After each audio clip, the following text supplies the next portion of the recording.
Good.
Grateful for the presentation of my student. Yeah.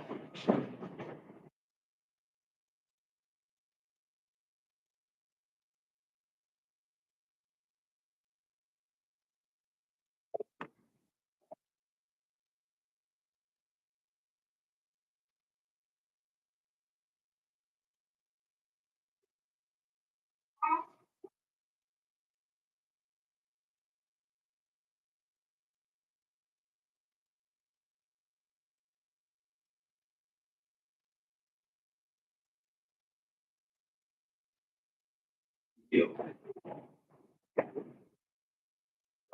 Base. Calls.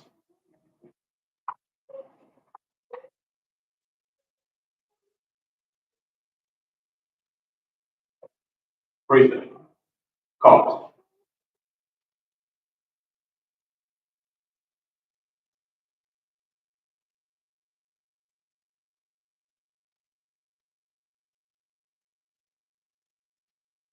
Order. Calls.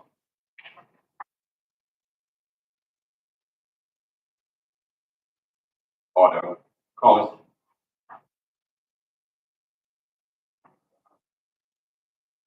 Detail. Base. Forward. Launch.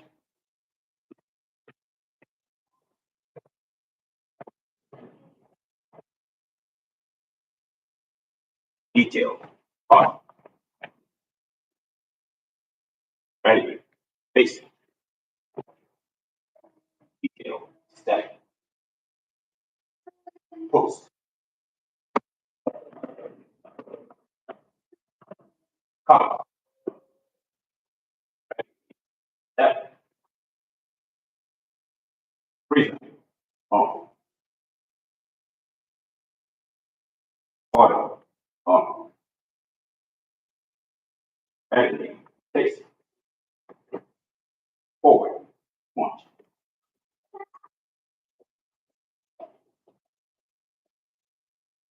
Forward. Launch.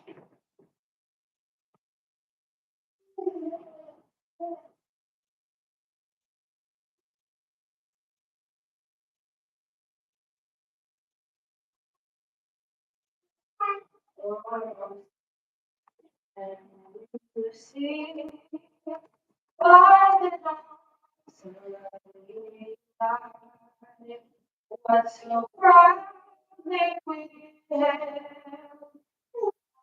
what last night was but shining bright stars through the veil of light, for the we watch were so ghastly, and the ones were singing, give proof that a flag was still there. Oh, still that stars spangled banner, yeah, for the land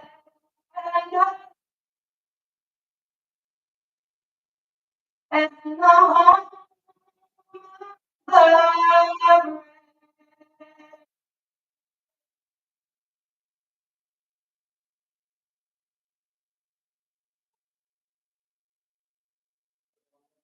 On. You take your seat.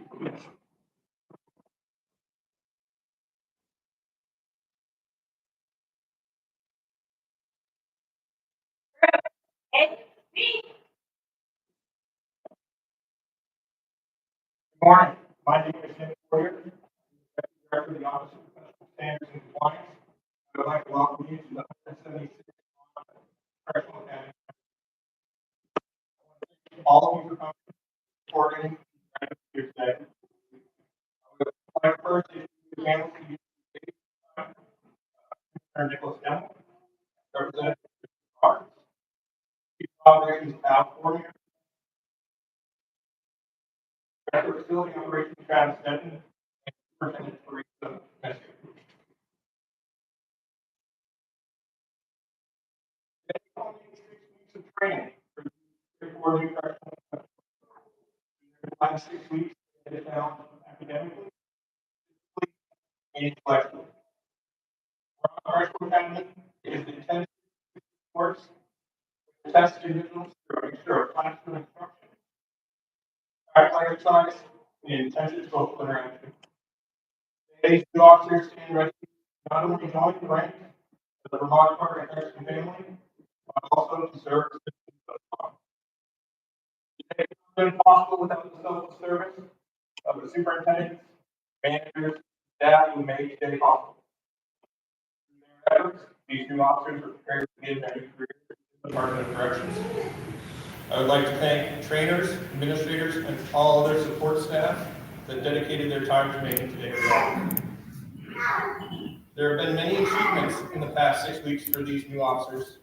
While these achievements are defined in a variety of ways, we would like to recognize some of those achievements with an award presentation. First award is the Outstanding Leadership Award. The recipient of this award is nominated by their peers for displaying outstanding leadership and professionalism during the academy. The recipient of the 176th Outstanding Leadership Award is Neil Wiggs of the Southern State Correctional Facility.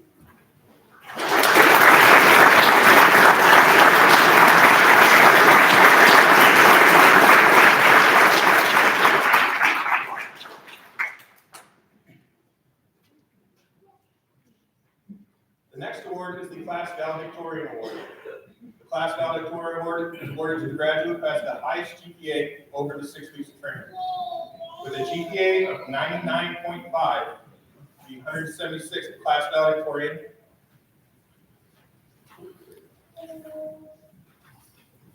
is Samantha Terrio of Chicago.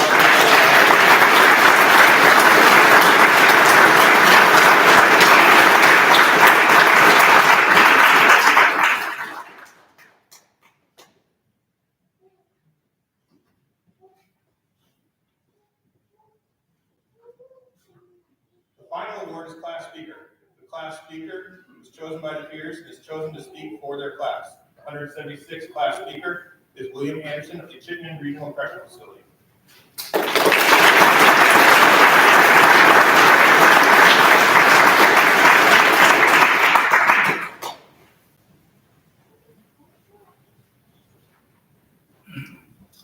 Good afternoon to our honored guest. Welcome to the graduation ceremony for the 176th class of the Vermont Corrections Academy. To my fellow cadets, congratulations. This is it. We made it. Is 6 a big number? It depends on context. 6 seconds isn't very long, nor 6 minutes. 6 hours is only a quarter of a day, and 6 days isn't even a week. 6 weeks though. 6 weeks is enough time to prepare a new generation of correctional officers. It is enough time to understand the role of a correctional officer, which is not often depicted accurately in the media. We are not sadistic, and we are not out to hurt the people we supervise like you may see on television. Our 2 basic but most important principles are to provide security and safety to the population we serve. We do this in many ways. Being observant, engaging with incarcerated individuals when they appear distressed, using communication techniques to intervene during disruptive and destructive situations. By doing this, we model and encourage pro-social behavior. We train to become certified in first aid, CPR, and AED so that we can take life-saving actions if someone gets hurt or commits self-harm. We learned about fire safety and suicide prevention. We learned about the Prison Rape Elimination Act. We learned about gender identity, bias, and equity. We learned non-lethal use of force, the philosophy of protect and restrain, and how to compose ourselves after exposure to oleoresin and pisco. We learned how to keep a logbook and write incident reports, disciplinary reports, and monitor special observations. We were trained in a lot of corrections basics in 6 weeks, and we were tested regularly to make sure we were learning it and understanding it. This class is comprised of individuals from different states with different job backgrounds, all going to different facilities with different career goals. But in the end, we became a team. I think our greatest accomplishment as a team were our study sessions, specifically during week 2, advanced communication techniques. The officers we shadowed prior to coming to the academy told us this was to be the hardest week of training due to the complex test and information overload. Most of our class met up every night to go over the material. Those that picked it up fast helped those that didn't quite get it yet. Those that didn't quite get it put in hours and hours of study time to prepare. Our class started with 35 members. 34 are present today. The only member of our class that isn't graduating today left only to pursue another opportunity. Together as a class, our values are integrity, accountability, and honesty. We learned why these values are so important to our career. A lot goes on inside a correctional facility. We will likely make mistakes, but we must have the integrity to hold ourselves accountable and inform our leadership of what happened and use the experience to learn from and not repeat the mistakes again. If we are honest in doing things as we were trained, we protect ourselves, our facilities, and we will be able to have successful careers. Over the past 6 weeks, a lot happened, but 6 weeks isn't a very long time. What about 6 months or 6 years? How about 20 years before retirement eligible? That's a long time. CO1, CO2, shift supervisor, superintendent, commissioner. How long and how far we will go is yet to be seen. But with the foundation created here, we have a great opportunity to build our careers in the direction we wanted. I encourage my fellow cadets to aim high, not settle for mediocrity. The future is ours. It has been a pleasure working alongside you these past 6 weeks, class 176. Congratulations again. This is it. We made it.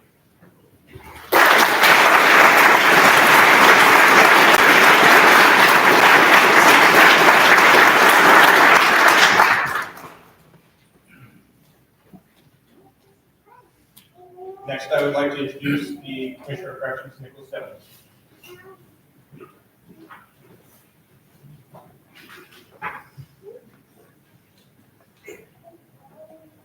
Morning. Distinguished guests, family, friends, graduates of the 176th class, it's my honor to join you here today on this joyous occasion. My name is Nick Demmel. I'm the Commissioner of the Vermont Department of Corrections. As you heard, today is an important day. It caps 6 weeks of what can be some pretty intense, pretty grueling training, professional development, teamwork, collaboration. And over the last 6 weeks, each of the graduates here has gained the necessary skills to become a correctional officer or probation parole officer for the state of Vermont. And on Monday, each of these individuals will join a new career and start a new chapter in their lives. Many probably come from varied backgrounds with no experience in corrections like me. Any former law enforcement officers in the group? Yep. Any former medical folks in the group? All right. Human services? Yeah. Great. Current or former video game players? See if people are paying attention yet. Former CIA officers? Oh, okay. Just one in the room. It's important that we bring these different perspectives, these different backgrounds and experiences into our work. What these folks will find, and what you as family and friends will observe, is this is extremely varied work they're about to take on. We really confront many of the challenges that society confronts every day in our communities. We get that in an intense form in 6 facilities and 12 district offices around the state. Prior to joining the Department of Corrections, I spent most of my career as a CIA officer in directive operations, doing clandestine intelligence work, served in Afghanistan, worked for the director of CIA for a while, and now I'm entering my 3rd year as commissioner here. And regardless of these backgrounds and experiences, I think many of us can agree that we're drawn to this work to serve our community and make Vermont a better place to live. This is not easy. and particularly right now. Our communities are facing unprecedented challenges, challenges that we have never confronted, certainly not on the scale that we are facing right now. Our neighbors are struggling in many different ways. They're facing complex medical and mental health challenges. The substance use problem in our state is raging with no real signs of abatement anytime soon. And without resources in our community to provide the level of support that's needed for our neighbors who are suffering this way, many of those individuals end up in our care and custody, where we begin to fill in some of those gaps and hopefully help people move on to a better path and return to our communities. We see those trends mirrored behind our walls in our facilities. Individuals are coming to us much sicker than ever in our history. This is a consequence of the epidemic of fentanyl and other opioids in our communities. Many individuals that we work with on a daily basis are experiencing complex mental health challenges, medical ailments, and many co-occurring health issues. But our system is resilient and it's designed to provide support to these folks, like hospitals, emergency responders, law enforcement. We don't have the opportunity to close our doors at the end of the day or tell people that there are no beds available. We take who comes to us, each and every one of them. And in the face of these unprecedented challenges, it's correctional professionals who rise to the occasion, who are that first line of support for the individuals in our care and to protect our communities. Our system is also going through a renaissance of sorts. We're deciding not to simply receive whatever our fate is, but to design and architect the system that we want for today and for our future. We're seeking fresh perspectives on our work, questioning the way we've done business, and taking an abiding interest in modernizing our practices and our policies. We're committed to ensuring that we have an equitable system and that we dismantle those systemic barriers to fair and impartial decision-making that exist in our justice system. And we're building a department poised to lead the nation in the practice of corrections. The key driver of all of this work is our staff. We have many experienced staff in the back of the room, and we have our newest cadre of staff here in front. And we know that we will not meet our mission to the state of Vermont or to our communities without these dedicated public servants. Whether you decide to stay with us for a year, 10 years, 30 years, this department is there to invest in you and to make that opportunity the best that it can be. We promise that we will provide rewarding career opportunities. We'll invest in your professional development. We'll commit to constantly improving our system to maintain our staff satisfaction. And we recognize that you're human beings with human needs, and we need to support your whole life. That includes pay and benefits, personal wellness, career building, all of this important work to ensure that you are engaged and excited to come and help us achieve the mission on a daily basis. And together, as one team with one mission and a shared set of guiding principles, we can create safety and equity by seeing potential, supporting change, and serving our communities. In 1962, President Kennedy went down to the newly constructed NASA facility in Cape Canaveral, Florida. And he was going on a tour, and he came across a janitor who was cleaning one of the facilities. He asked the janitor, "What do you do here?" And the janitor replied very concisely, "I'm here to put a man on the moon." The janitor was there to put a man on the moon. The janitor understood that the singular mission of NASA was to put a man on the moon at that time. And he understood how his contributions, however varied or small they might be, contributed to the overall effort to achieve that goal. I say this, I share this with you because we're all uniquely situated to impact our system in a positive way, have a positive outcome for the individuals we're serving, and truly build a more equitable and just system for all that it serves. But when we talk about concepts like justice or equity or the system, it's easy to lose sight of the role that each of us play in that process. The janitor knew that if the building wasn't clean, if the workspace wasn't fit for work, if the conditions weren't safe or healthy, that the engineers, the scientists, the pilots would not be able to achieve the objective of the mission. That as a whole, the project would fail.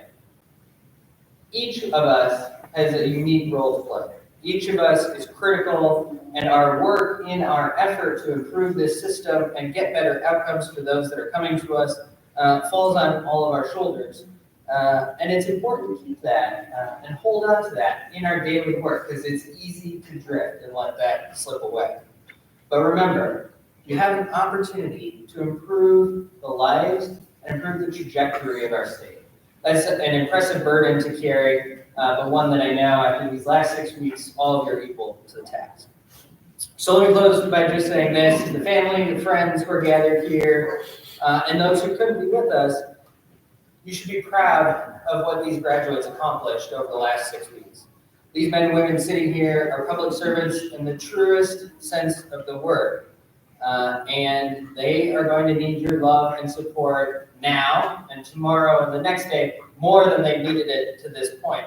And so I hope you'll take on that charge as their support system.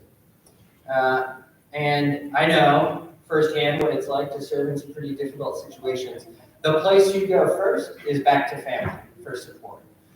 So I encourage you to please take on that charge.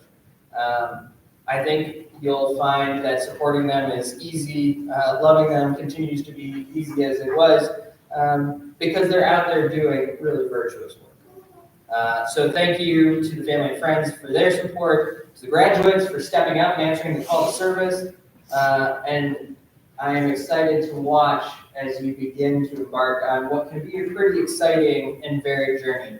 And as your class speaker highlighted, this is only just the beginning. Congratulations and welcome to the Department of Corrections.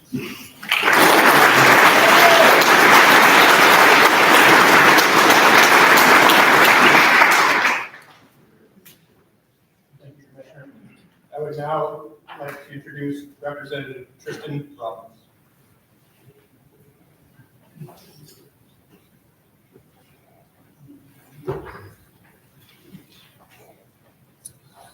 Good morning, graduates, family members, Commissioner. My name is Tristan Roberts. I'm the elected representative from Halifax, Vermont. That's in southern Windham County, for anyone that hasn't heard of Halifax. And in fact, if I mention Halifax to most Vermonters, they greet me with a blank look on their face. Just happened this morning on the way in here. Halifax, Canada, they might say. No, there's a Halifax, Vermont. I also represent Whitingham and Wilmington. But one of the most recurring complaints I get from my constituents is that Channel 3 doesn't have us on the weather map. You know, we've got the BC, it's Burlington, Brattleboro, Bennington, Boston, not us. And it's a bit like that with corrections. The public has awareness of what's going on in prisons. It's often for something that's in the headlines that we'd rather not have in the headlines. For most Vermonters, including myself, our prisons and the officers that staff them have been out of sight, out of mind. Maple syrup, bird and snowboards, cute downtowns, this is Vermont. Prisons? You know, even Ben and Jerry's does more to draw attention to Palestine, what's going on there, than our own facility in Newport or St. Albans or St. Johnsbury. We're a blue state, people say to me. We have over 1,300 people incarcerated. We sent people to Tallahatchie, Mississippi, they say to me. Now, I wouldn't be here myself if I hadn't been assigned to the House Corrections and Institutions Committee when I arrived in the State House last January. Before serving on this committee, I would have been myself hard-pressed to name more than a couple basic facts about our correctional system and the people who staff it. Driving through Springfield every now and then was about as close as I got to a facility. And I had enough going on in my life. I felt like this isn't my problem. Who are the correctional officers who staff these facilities? Who provide the security, the supervision, the casework, the emergency medical services, the reentry training? As your speaker noted, the suicide prevention, the rape prevention, the non-lethal use of force, the enhanced communication, the de-escalation. I had no idea. And in retrospect, I was so ungrateful. One thing that changed for me was hearing your commissioner, Nick Demmel, come into our committee and talk about what's going on in the facilities, emphasizing to us that our facilities are open 24/7, 365 days a year. 366 this year, in fact. You don't have the ability to turn anyone away. There's no fallback. Global pandemic, keep the lights on no matter what. And keep people safe. Vermont's the one state in the country, as you know, that did not lose an officer or an inmate to COVID. And that's something to be proud of. Another thing that woke me up to corrections was a visit last April to another 24/7, 365 facility. It was the middle of the night, and I took my wife into the ER. And of course, there was a whole staff there waiting for us, ready to take care of her needs and to do so with dignity and with respect and compassion.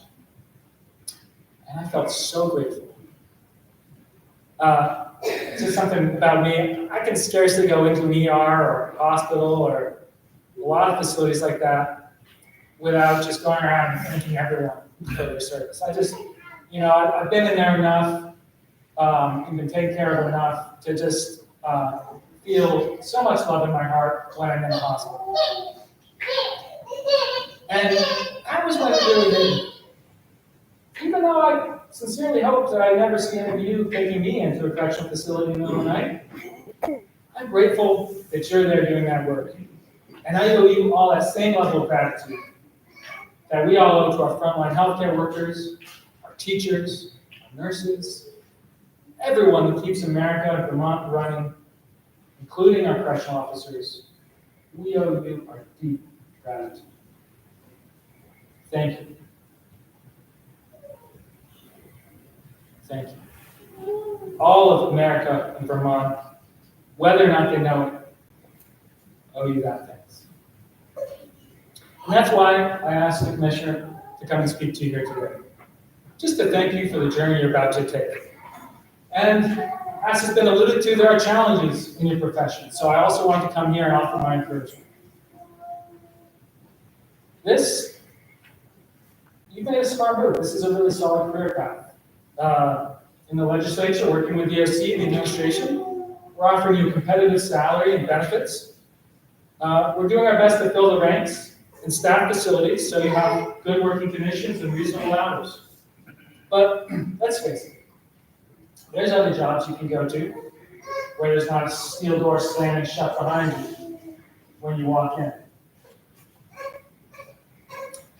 On this job, you can be ordered at times to spend 16-hour shifts, one on top of another, in an unforgiving workplace, one with hard surfaces, bright lights, rules, hierarchy.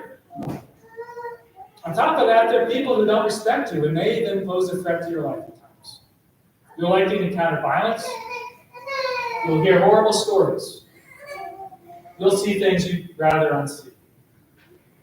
So, I want you to consider now, when you have a hard work day, what's going to get you to clock back in the next day? This is a job that can put stress on families. I'm really grateful to see so many family members in the audience today. This is good news. Because you're going to be leaving your family in the rearview mirror on a Saturday for a 16-hour shift. And they're going to be asking why. What's going to get you out of bed in the morning and out that door to clock in at that facility? Let me be honest, I'm asking you this not because I know the answer, but because I want you to have your own answer. Why are you here? Is it because you care about people? Is it because you found you get satisfaction out of helping someone else? overcome long odds and succeed? Is it because you're just the kind of person who likes to brighten the day of the people around you? I want to encourage you to think about why you're here, and whatever you come up with, remember, on those days when an inmate treats you with utter depravity, as the commissioner said, we have very unwell people in our system right now that you are going to be front line of taking care of. Whatever you come up with, I want you to remember on those days when someone who just left out the front door comes back in through the sally port. And you wonder, did I do anything to make a difference? I want you to remember why you're here. On those days when some Vermonter like me has no clue what a CO1 or CO2 is or what you even do. Why are you here? Here's a suggestion. Here's what I see. When you go into Southern State, in Marble Valley, in Chittenden Regional, in Northern State, Northwest, and Northeast on Monday, you're going to have a precious opportunity that most Vermonters will never see the likes of.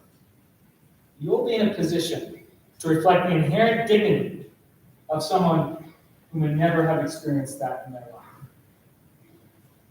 That's leadership.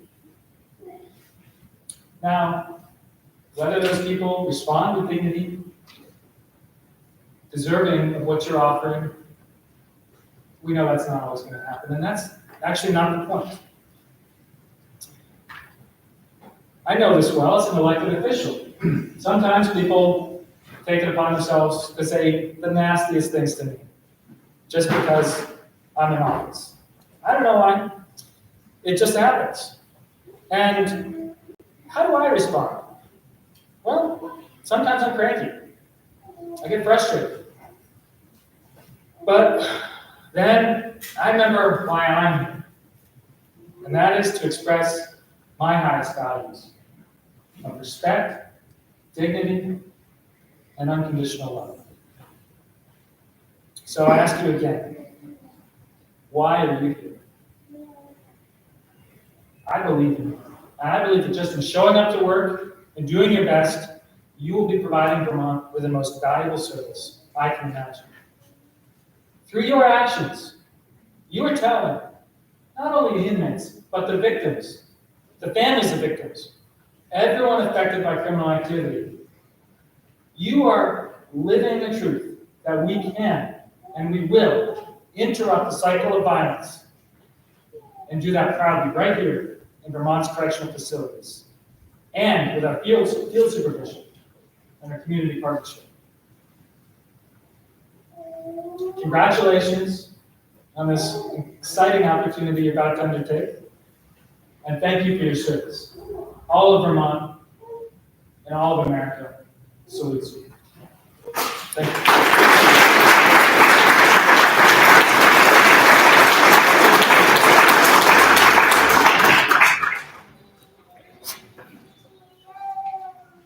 Thank you, Mr. Roberts. At this time, I would now like to introduce Chief Cormier. Good morning. I'll be tired of having people speak in one part of the ceremony, but I'll be brief. Thank you for being here. My name is Al Cormier, Chief of Operations for the department. First, I want to say congratulations on this momentous occasion. This is a big deal. I appreciate all of you being here. Today, we celebrate your achievements and the hard work that has led you to this important milestone in your lives. As you move forward in your career and work within the DOC, I want to take a moment to reflect on the importance of that work. Corrections is an essential part of both public safety and human services. And as the only correctional department in the country that falls under a human services agency, our approach to our work can be quite different. Your role as a corrections professional will not be an easy one. We've heard about that today. It comes with great responsibility. You'll be tasked with making difficult decisions, working under extreme pressure, and at times putting your own safety on the line to protect others. It takes a special kind of person to do this job, and I have no doubt that each one of you is up for that challenge. As we all know, with great responsibility comes great opportunity. As corrections professionals, you'll have the chance to make a real difference in people's lives. Whether it's responding to emergencies, motivating change, creating positive social interaction. You will be at the forefront of making our facilities and our communities safer, more secure, and more resilient. I've witnessed a lot of change and growth in my time with this department. Corrections is an ever-changing, innovative environment rooted in best practice, and Vermont has always been an innovator. Prisons and jails have been around for a very long time, and they're not going anywhere anytime soon. What is happening and what we are doing is evolving, we are changing, we're working to ensure that our system is a more humanized, trauma-informed experience for our staff and the individuals we supervise. Our recently updated vision, mission, and value statement speaks to that and is a roadmap for where you are going as a department. We have also recently begun working on our department's strategic plan, focusing on staff and staffing, health and wellness, a diverse, equitable, inclusive, and just system, and the complete modernization of our system. While this is a huge undertaking, I am very hopeful that the outcomes will far outweigh the stress and the work that goes into making these changes, to seeing these massive improvements in our system. I mention this because you will all have a part of this. You will be part of the change, and you will be the change. 2 weeks ago, I was at a national conference for deputy directors in California. One of the speakers, deputy director from Idaho, gave an example of one way we can facilitate change in a very easy way. This is for the graduates, to the commissioner, and everyone in between, something to think about. Think about your role, the job that you do. Are you a coach or a referee? We often talk about coaching, but we don't do a real good job of coaching. We really act as referees. We're calling the bad plays, we're calling the fouls, we're calling people out. We're all about accountability.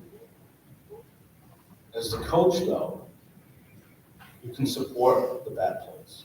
You can teach, you can lead, you can teach people to learn, adjust the bad play, make it a good play. Come together as a team.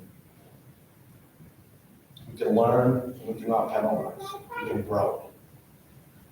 I spoke earlier about responding, motivating, being positive. That's the coach, not the referee. That's where we need to be. You can still focus on safety and security as a coach, but you don't get the bad rap that the refs always get.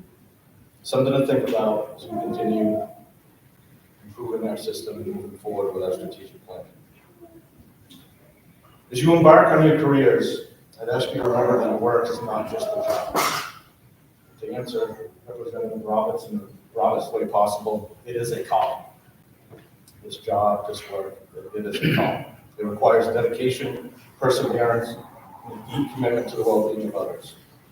And while the road ahead may be long and challenging, know that you have the support of your fellow graduates, your families, and your leadership teams behind you every step of the way.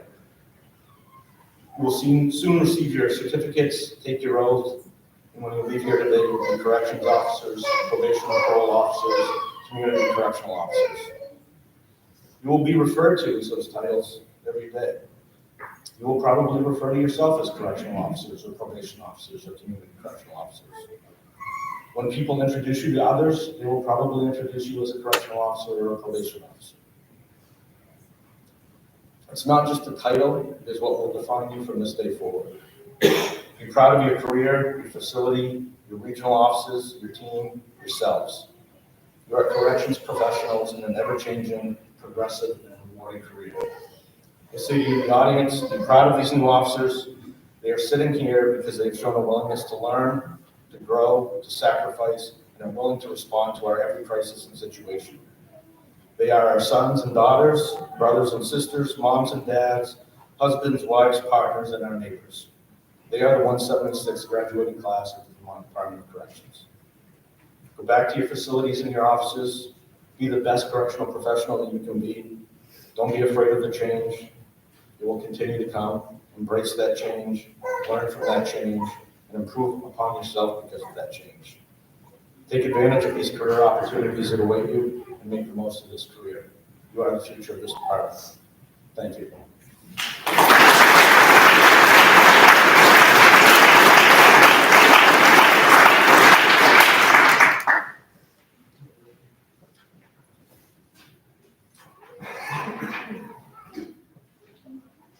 Thank you, Chief Cormier.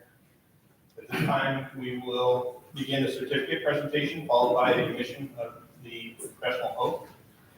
As the cadets come up, feel free to come up and take questions as they move through getting their certificates. Row one, attention. Right face.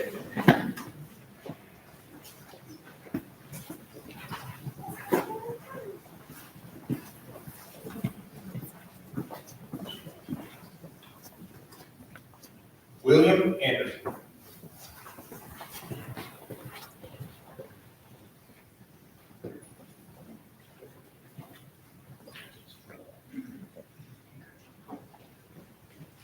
Amanda Baldwin.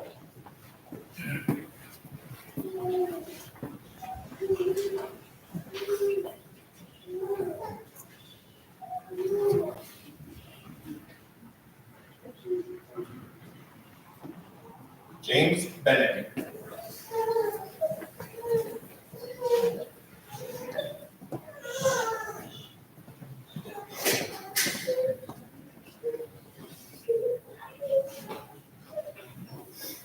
Landon Bevins.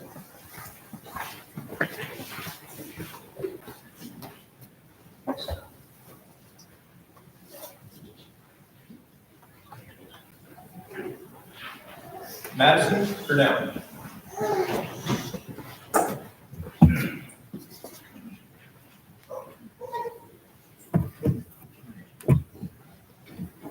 John Busky.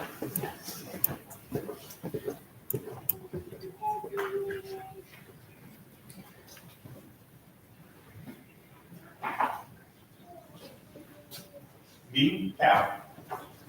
Row two, attention. Right face.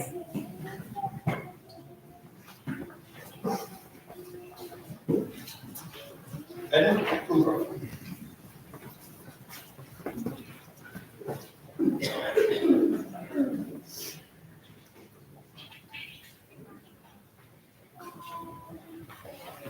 Tyler Dias.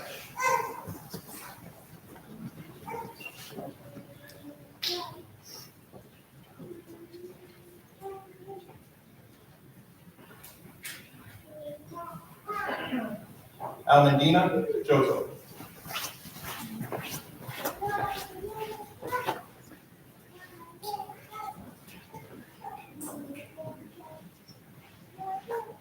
David Drasher.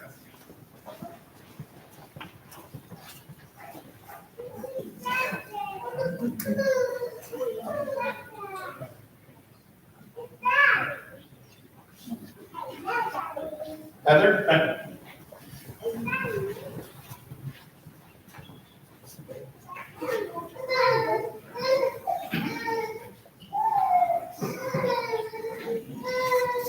Christopher Gales.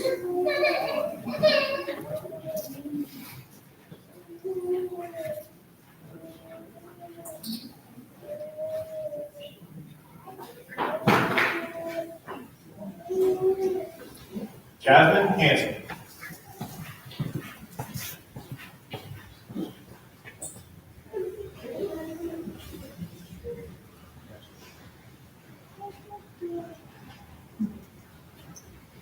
Jonas Forsky.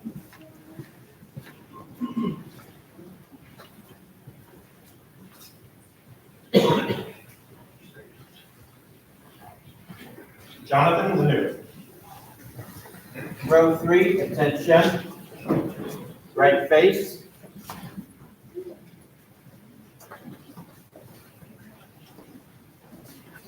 Olivia Lewis.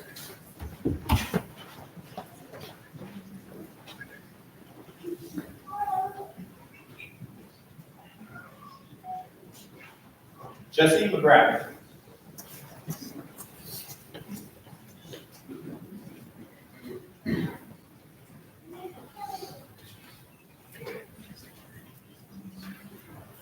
Stephen Mizell.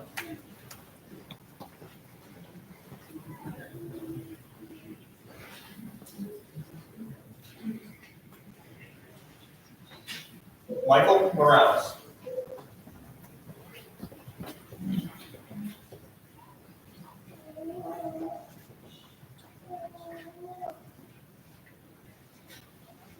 Dylan Murphy.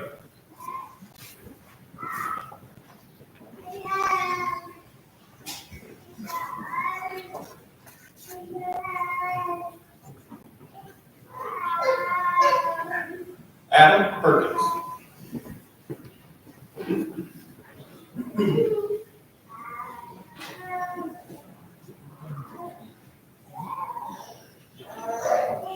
Terry Vermont.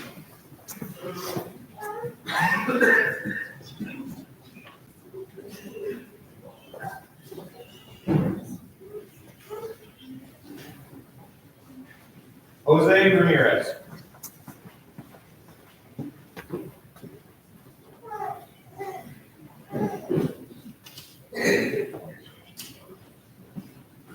Destiny Rose. Go for it, attention. Right face.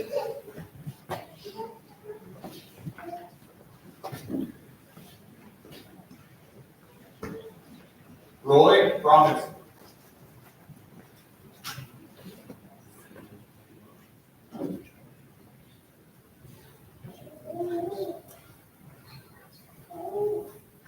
Wyatt Roger.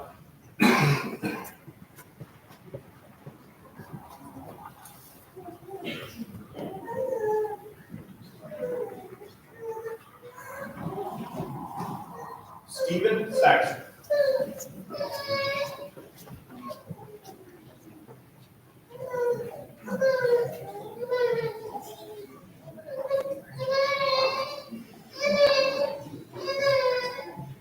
Cole Seco.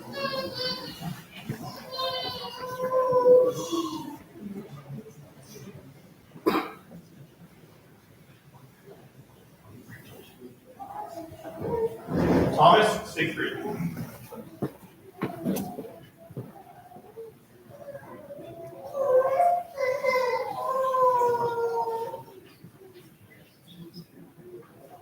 Samantha Carrion.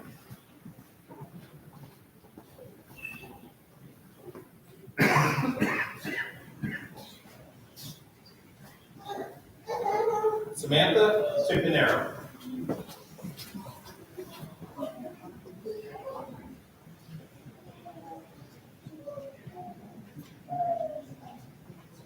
Neil Wiggs.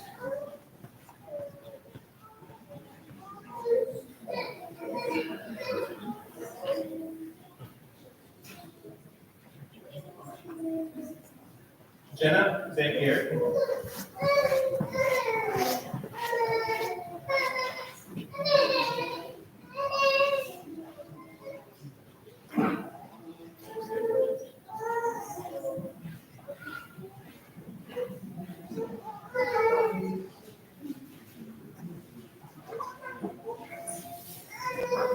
Attention!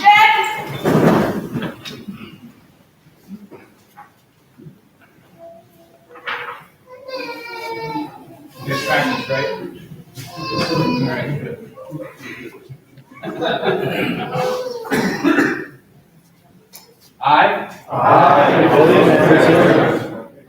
Acknowledge this oath and the badge of my profession. Acknowledge this oath and the badge of my profession As symbols of the public trust in my ability and commitment. as symbols of the public trust in my ability and commitment To provide for the public safety as a professional correctional officer. to provide for the public safety as a professional correctional officer. I agree to maintain the highest ethical standards. I agree to maintain the highest ethical standards And serve the Vermont Department of Corrections to the best of my ability. and serve the Vermont Department of Corrections to the best of my ability. I freely accept this responsibility. I freely accept this responsibility And swear to uphold the humanitarian and legal principles.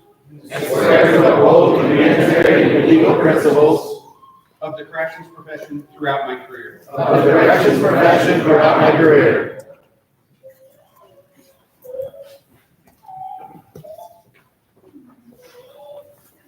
This concludes our ceremony. You are invited to stay for refreshments following the conclusion of the ceremony. Also take the opportunity to stop by our tables outside and introduce yourself to our staff.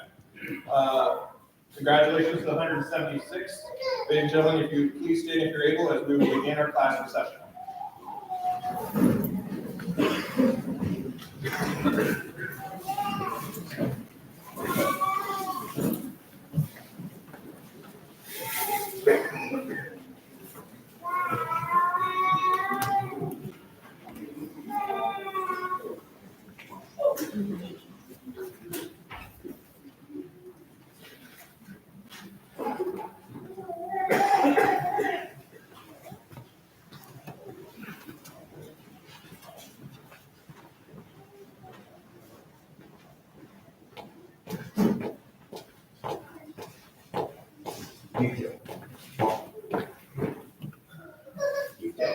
Face.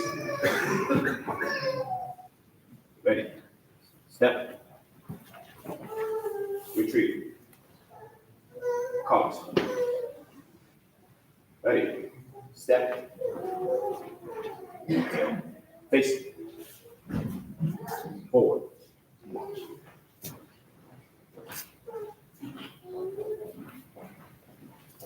Forward. March. Ladies and gentlemen, the 176